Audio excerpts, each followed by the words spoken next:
Assalamualaikum warahmatullahi wabarakatuh. Perkenalkan nama saya Sanur Abida dengan NIM 25020 1010 kelas MJ 201. Saya akan mempresentasikan perhitungan deret berkala dan peramalan. Pengertian deret berkala. Deret berkala, time series adalah data yang dikumpulkan berdasarkan urutan waktu tertentu, misalnya harian, bulanan, triwulan, atau tahunan. Tujuannya untuk melihat perkembangan suatu variabel dari waktu ke waktu dan melakukan peramalan terhadap nilai di masa yang akan datang.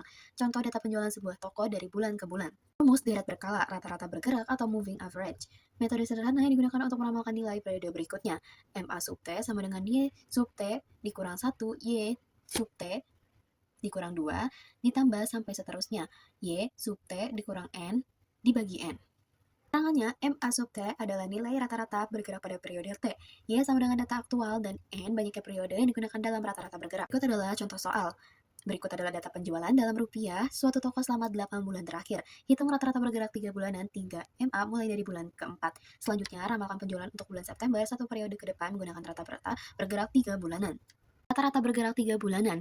Pada bulan April, 120 ditambah 135 ditambah 150 dibagi 3 hasilnya 135,00.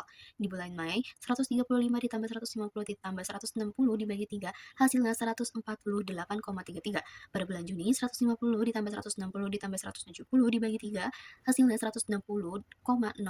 Bulan Juli, 160 ditambah 170 ditambah 165 dibagi 3 165,00.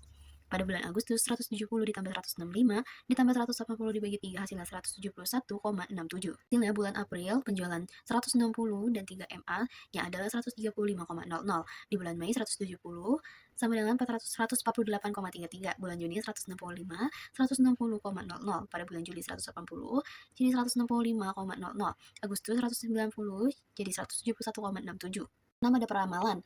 Pada bulan September sama dengan 165 ditambah 180 ditambah 190 dibagi 3 sama dengan 535 dibagi 3. Hasilnya adalah 178,33 juta rupiah. Jadi perkiraan penjualan pada bulan September ada sebesar 178,33 juta rupiah.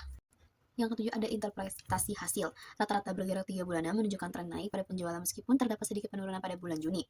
Nilai forecast bulan September sebesar 178,33 juta rupiah menunjukkan bahwa penjualan perkiraan tetap berada pada tingkat yang tinggi. Metode moving average cocok digunakan untuk data yang relatif stabil dan tidak dimiliki pola musiman yang kuat. Kesimpulan, deret berkala digunakan untuk menganalisis data berdasarkan waktu dan melakukan peramalan. Metode rata-rata bergerak moving average membantu menghasilkan fluktuasi data yang lebih halus dan menunjukkan tren. Berdasarkan perhitungan 3 MA, penjualan bulan September diperkirakan sebesar 178,33 juta rupiah. Metode ini sederhana, mudah digunakan dan efektif untuk peramalan jangka pendek.